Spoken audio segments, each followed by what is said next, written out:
Public और कलाकार का दोनों का मिजाज एकदम वही होके के चाहे।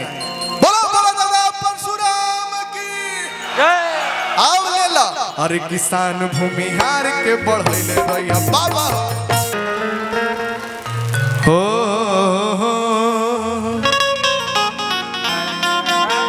एगो हम गाना गौले रही 1 साल पहले, जब ना गाना के नाम रहे परशुराम के बेटा। आप सब सुनले हो कब जा एगो मुखड़ा होकर रही के हई खाटी मरद भूमिहार हो कि जहाँ खोजब तो पैब बरियार हो। इ तो बात सही है नु बा। पंडित जी जे शास्त्र पढ़ेलन आ भूमिहार पूछली भूमिहार कौन जात है? भूमिहार वही जे शस्त्र उठावेला के बाभन से जे लगबा बाभन से जे लगबा अरे चूर चूर हो जाइबा के हई परशुराम के बेटा अरे धूरे धूर हो जाइबा।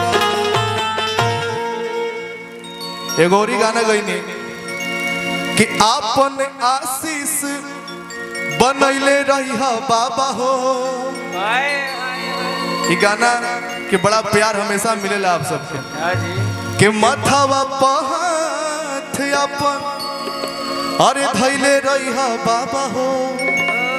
किसान भूमिहार के बढ़ैले रही बाबा हो।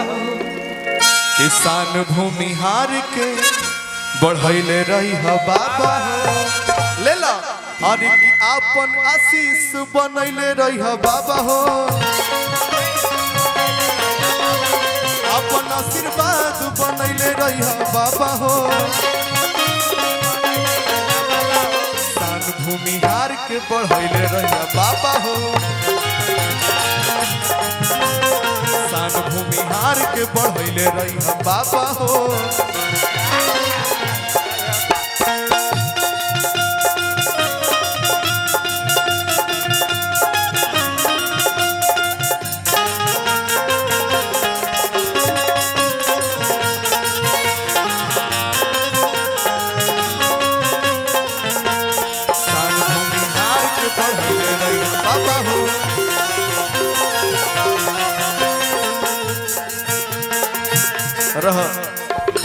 बड़ा सुंदर अंतरा के लाइन बननी है एक। अरे की रहू रे नमवा रटत रटत अरे हो खाते शाम जी अरे हमनी खातिर सब कुछ बानी अरे रउए परशुराम जी। अब आजा अरे की मान मर्यादा बढ़ैले रही बाबा हो। मथवा के ताज सजैले रही बाबा हो।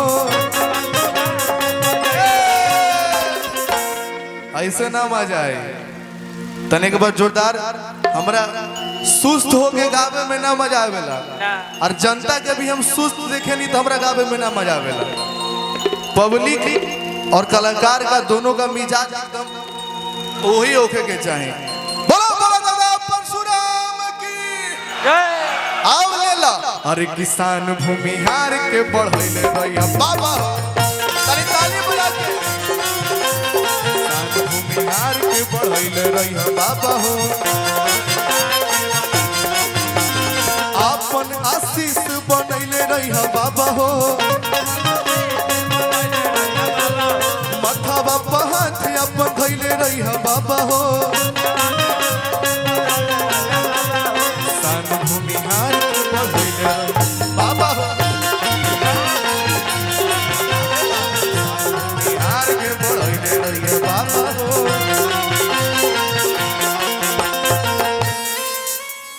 दू लाइन नो 1-2 गाना बा 200-400 गाना बा संक्षेप में